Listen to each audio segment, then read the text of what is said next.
రైతులు త్యాగం చేసి పోలవరం కోసం భూములు ఇచ్చారు. రైతులకు మొదట్లో చాలా తక్కువ పరిహారం ఇచ్చారు. నిన్న మొన్నటి వరకు నిరావసితులను పట్టించుకున్న నాదుడు లేడు. పోలవరం పూర్తి కోసం 7 మండలాల్లో ఏపీలో కలపాలని అప్పట్లో మోడీని డిమాండ్ చేశారు. జగన్ ప్రతిపక్షంలో ఉన్నప్పుడు 10 లక్షల పరిహారం ఇస్తానన్నారు. జగన్ అధికారంలోకి వచ్చాక పైసా కూడా విధించలేదు. వరదలు వచ్చినప్పుడు కూడా అప్పటి సీఎం జగన్ పట్టించుకోలేదు. ఎప్పుడో పూర్తి కావాల్సిన ప్రాజెక్టును జగన్ పక్కన పెట్టారు. 2019లోనూ టీడీపీ అధికారంలోకి వచ్చి ఉంటే పోలవరం ఎప్పుడో పూర్తయ్యేది. ఆలస్యం కావడంతో పోలవరం ఖర్చు భారీగా పెరిగిపోయింది.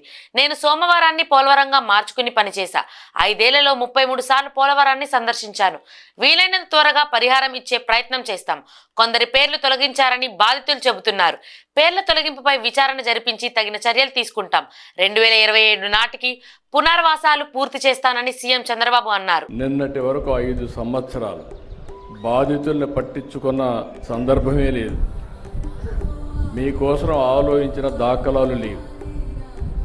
కడాన మిమ్మల్ని చూస్తే చాలా బాధేస్తుంది. నేనే మీకు ఒక భరోసా ఇచ్చాను. దానికి కూడా కారణం మీరు చూస్తే 7 మండలాలు తెలంగాణలో ఉండే మండలాలు విభజన జరిగిన తర్వాత మొట్టమొదటిసారిగా ప్రధానమంత్రి గారితో మాట్లాడి ఈ పోలవరం ప్రాజెక్టు పూర్తి కావాలంటే 7 మండలాలు ఆంధ్రప్రదేశ్కి ఇస్తే తప్ప సాధ్యం కాదని ఒప్పించి ఆ రోజు ఈ మండలాలు తీసుకొచ్చాం. అది నాకు ఒక నైతిక బాధ్యత అని చెప్పి కూడా నేను మీకు తెలియజేస్తున్నా. అందుకే ఎప్పుడు కూడా నేను వీలైనంత వరకు మీకు న్యాయం చేయాలి, అన్ని విధాలు ఆదుకోవాలని చెప్పి ముందుకు పోయాం. ఈరోజు కూడా ఈ ప్రభుత్వం వచ్చిన తర్వాత 828 కోట్ల రూపాయలు మీ అకౌంట్లో వేసామంటే అదే మాకుండే మీ మీద ప్రేమ, కమిట్మెంట్ అని చెప్పి కూడా నేను మీకు తెలియజేస్తున్నా. నాయకులు చాలా విషయాలు చెప్తూ ఉంటారు. ఫ్రీగా వచ్చింది కాబట్టి ఆ రోజు మీరు చూస్తే అపోజిషన్లో ఉన్నాడు కాబట్టి 10 లక్షలు ఇస్తామని అనౌన్స్ చేసి వెళ్ళిపోయాడు. ఇచ్చాడా అని నేను అడుగుతున్నా. 5 ఏళ్ళు ఒక పైసా ఇచ్చాడా అని అడుగుతున్నా. వరదలు వస్తే మిమ్మల్ని చూశారా అని అడుగుతున్నా. మీకు వరదలు వస్తే ఎన్టీఆర్ మెమోరియల్ ట్రస్ట్ ద్వారా కాస్తో కోస్తో డబ్బులు మొబిలైజ్ చేసి ఆ రోజు నెహ్రూ కూడా ఇక్కడే ఉన్నాడు. అందరం గ్రామం తిరిగి కొంతవరకు మిమ్మల్ని ఆదుకున్న పార్టీ ప్రభుత్వం, ఆనాటి ప్రభుత్వం పార్టీ అని చెప్పి కూడా నేను మీకు తెలియజేస్తున్నా.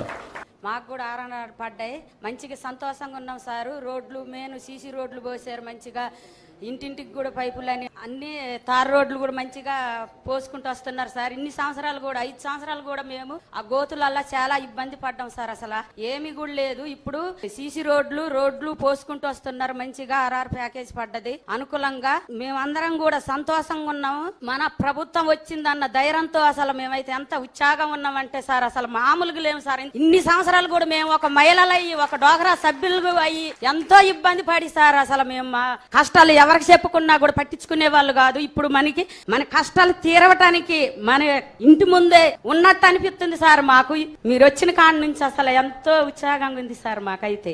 అలాగే మాకు గోదావరి వచ్చినాక కూడా 5 రోజులు పోయిన గతం ప్రభుత్వం ఉన్నప్పుడు 5 రోజులు ఉన్నాం సార్. ఎంతో ఇబ్బంది పడ్డాం. ఇంతలోతు బురదలో కూడా ఉన్నాం సార్. అసలు మేము మమ్మల్ని పట్టించుకున్న ప్రభుత్వం లేదు. మన ప్రభుత్వం వచ్చిన కాడి నుంచి కూడా మంచిగా ఎవరైనా కూడా మనోళ్ళు మన మహిళలు మనోళ్ళు ఒక కుటుంబంలాగా మమ్మల్ని అందరినీ ఆదుకుంటున్నారు సార్. మాకెంతో సంతోషంగా ఉంది సార్. ఎప్పుడు మీరు రావాలని మేము కోరుకుంటున్నాం సార్. అంతకు ముందు కూడా మేము మీకోసం కూడా అంతకుసేపు అంత ప్రభుత్వం ఉన్నప్పుడు ఆడవాళ్ళని ఏడిపించిన మహిళలను ఏడిపించినా కూడా మాకు ఇప్పుడు ధైర్యంగా వచ్చింది సార్. మీరున్నారన్న ధైర్యం మేము ఎవరికి కూడా దడవం సార్. ముందుకు వెళ్తాం సార్. వాళ్ళు బటన్ నొక్కి చూపెట్టారు సార్. మేము మహిళలు బటన్ నొక్కి చూపెట్టాం సార్. ఆయనకే చేత వద్దు అనుకున్నారు సార్. మేము చూపెట్టాం సార్. అలాగే మా కుగునూరు మండల అధ్యక్షుడు కూడా మంచిగా గోదావరి వచ్చినప్పుడు కూడా పేదోళ్ళకి భోజనాలు వండి పెట్టారు సార్. మాకైతే ఎంతో ఉత్సాహంగా ఉంది సార్. మాకు అసలు ఎమ్మెల్యే గారు వచ్చారు సార్. శ్రీబాలరాజు గారు గాని ఇంటింటికి కూడా తిరిగి చెప్పారు. అలాగే బొరగన్ సింగ్ గారు వచ్చారు ఇంటింటికి. అసలు మన ప్రభుత్వం లేనప్పుడు కూడా వాళ్ళు ప్రభుత్వం ఉన్నప్పుడు ఎవరు చెప్పలేదు సార్. అప్పుడు కూడా మనోళ్ళే వచ్చారు సార్. ఇప్పుడుకైనా మనోళ్ళే ఉన్నారన్న మాకు ధైర్యంతో మేము ఎవరికి కూడా దడవం సార్.